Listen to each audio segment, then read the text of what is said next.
गरुड़ पुराण दूसरा अध्याय।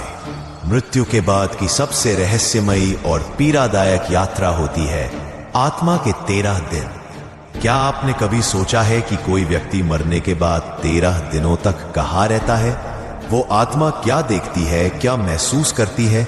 गरुड़ पुराण में बताया गया है कि जब कोई जीव इस संसार को छोड़ता है तो उसकी आत्मा न पूरी तरह पृथ्वी पर होती है, न ही पूरी तरह परलोक में।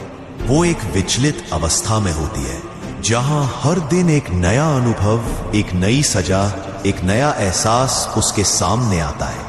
पहले दिन आत्मा अपने निर्जीव शरीर को देखती है, उसे समझ ही नहीं आता कि वो मर चुकी है। दूसरे दिन वो अपने प्रियजनों की चीखें सुनती है और कुछ कर नहीं पाती। तीसरे से 5वें दिन तक उसे अपने कर्मों का हिसाब याद आने लगता है। वो हर उस पल को दोबारा जीती है जहां उसने किसी का दिल दुखाया था। 6ठे से 9वें दिन तक यमदूत उसके चारों ओर घूमते हैं और आत्मा भय, ग्लानि और अकेलेपन से कांपती है। और फिर 10वें से 13वें दिन आत्मा को यमलोक के द्वार की झलक मिलने लगती है।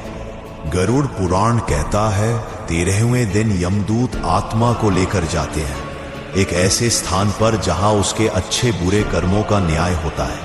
शास्त्रों में कहा गया है त्रयोदश दिने मृतस्य प्रायश्चित्तम विधीयते अथ यापि यमक्षेत्रम पाप कर्म विभूतये।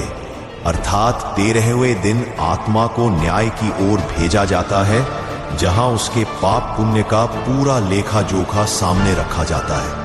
यही कारण है कि हमारे पूर्वज इन 13 दिनों को विशेष मानते हैं, क्योंकि यही वो समय होता है जब हम अपने प्रिय की आत्मा को शांति, श्रद्धा और प्रायश्चित से विदा करते हैं। यह सिर्फ परंपरा नहीं, एक दिव्य जिम्मेदारी है। और अब इस यात्रा का अगला चरण है यमलोक का पहला द्वार, जहां आत्मा अपना पहला निर्णय सुनती है। क्या उसे नरक भेजा जाएगा या मिलेगा दूसरा अवसर?